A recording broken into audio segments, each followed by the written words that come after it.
નમસ્કાર મિત્રો, તમારું સ્વાગત છે જીપીએસસી વિથ કુલદીપ ચેનલમાં। તો આજે આપણે જોઈશું કે તમે પાસપોર્ટ સાઇઝના ફોટા એ ઘરે બેસીને 5 જ મિનિટમાં કેવી રીતે બનાવી શકો। તો સૌ પ્રથમ મિત્રો તમારે જે ફોટા બનાવવાના છે, તો મિત્રો ફોટા બનાવવા માટે સૌ પ્રથમ આપણે MS વર્ડમાં આવી જવાનું છે। અહીંયા લખીશું મિત્રો MS word. MS word open કર્યા બાદ આપણે મિત્રો આ જે બ્લેન્ક ડોક્યુમેન્ટ છે તેના પર ક્લિક કરીશું। બ્લેન્ક ડોક્યુમેન્ટમાં આવ્યા પછી મિત્રો તમારે સૌપ્રથમ પેજનું લેઆઉટ સિલેક્ટ કરવાનું। તો પેજનું લેઆઉટ સિલેક્ટ કરીશું મિત્રો। જે સાઈઝ આપણે રાખીશું 4x6 એટલે કે 10x15 સેન્ટીમીટર વાળી। આ રાખ્યા બાદ મિત્રો તમારે માર્જિન્સમાં નેરો સિલેક્ટ કરી દેવાનું મિત્રો। નેરો સિલેક્ટ કર્યા બાદ તેમાં મિત્રો તમારે પોતાનો ફોટો એડ કરવાનો છે। તો ઇન્સર્ટમાં જઈને પિક્ચર્સ ઉપર ક્લિક કરી દેવાનું। પિક્ચર્સ ઉપર ક્લિક કર્યા બાદ મિત્રો તમારો જે ફોટો હતો એ ફોટો લઈ લેવાનો રહેશે।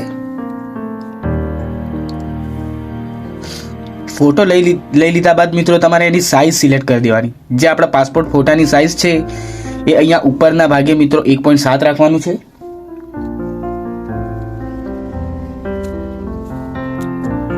તો હા મિત્રો, ફોટો તમે સાઇઝ જે છે 1.7 રાખજો। જો મિત્રો સાઇઝ ઉપર નીચે થતી હોય તો તમે આને ક્રોપ પણ કરી શકો છો। તો ક્રોપ પર ક્લિક કરીને મિત્રો અહીંયાથી ક્રોપ કરી દેજો। તો મિત્રો અહીંયાથી તમે આવી રીતે ક્રોપ કરી શકો છો।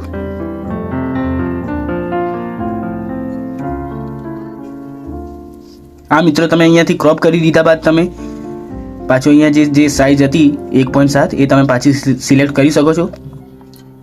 પછી તમે આના ઉપર રાઈટ ક્લિક કરીને મિત્રો વ્રેપ ટેક્સ્ટમાં જઈને ઇન ફ્રન્ટ ઓફ ટેક્સ્ટ કરી દેજો, જેથી મિત્રો આ જે ફોટો છે એ સરળતાથી મૂવ કરી શકાય। તો અહીંયા આપણે એને સેટ કરી દઈશું મિત્રો। અહીંયા સેટ કરીને મિત્રો તમારે Ctrl+Shift દબાવીને આના જેવો જ એક ડુપ્લિકેટ ફોટો બનાવી દેવાનો। પછી મિત્રો તમારે આ બંનેને સિલેક્ટ કરવાના, જે Ctrl+Shift દબાવીને। ત્યાર પછી આ બેને આવી રીતે મૂવ કરવાના। તો તમારે મિત્રો આવા ડુપ્લિકેટ ફોટા નીકળી જશે। ત્યારબાદ મિત્રો આને પાછા આવી રીતે કોપી કરવાના।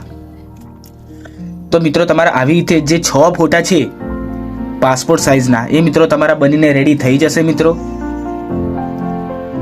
ત્યારબાદ મિત્રો તમારે આને એક એક કરીને બીજા સિલેક્ટ કરી દેવાના।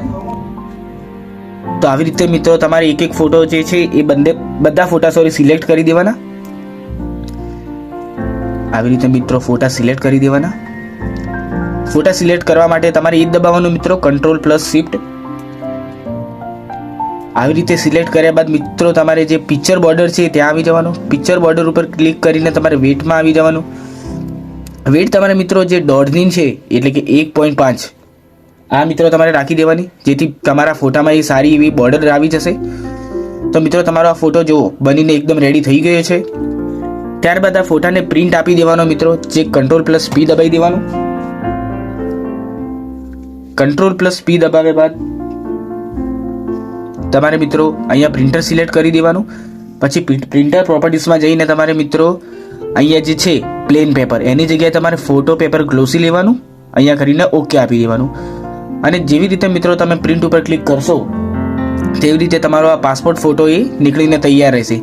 મિત્રો યાદ રહે, પાસપોર્ટ ફોટો તમારે પ્રિન્ટ કરવો હોય તો તમારે 4x6 નું તમારે પેલું ફોટો ગ્લોસી પેપર વાળું એક કાગળ હોવું જોઈએ મિત્રો, તો એ સારો એવો પ્રિન્ટ થશે। ત્યારબાદ તમને કટિંગ કરવામાં આસાની રહેશે। જો તમે મોટું લેશો તો તેનો બગાડ વધારે થશે મિત્રો। તો મારી સલાહ એ રહેશે કે 4x6 નું તમે ગ્લોસી પેપર લાવીને રાખો, જેથી તમારે પાસપોર્ટ ફોટા કાઢવા હોય તો તમારે જરૂર પડી શકે। ઓકે મિત્રો, તો મળીએ નેક્સ્ટ વિડીયોમાં। ત્યાર સુધી વંદે માતરમ, જય ભારત। આવા જ મિત્રો આપણે વિડીયો લાવતા રહીએ છીએ, તેથી આપણી ચેનલને સબસ્ક્રાઈબ કરવાનું ના ભૂલતા। ગુજરાતની ભરતીઓ તથા ગુજરાતના સમાચાર, મોસમ અને તથા સાયબર કેફેને લગતા તમામ ટિપ્સ એન્ડ ટ્રિક્સ આપણે લાવતા રહીશું। તો ચેનલને અવશ્યથી સબસ્ક્રાઈબ કરો, જેથી મળીએ આપણે નેક્સ્ટ વિડીયોમાં। ત્યાર સુધી જય ભારત।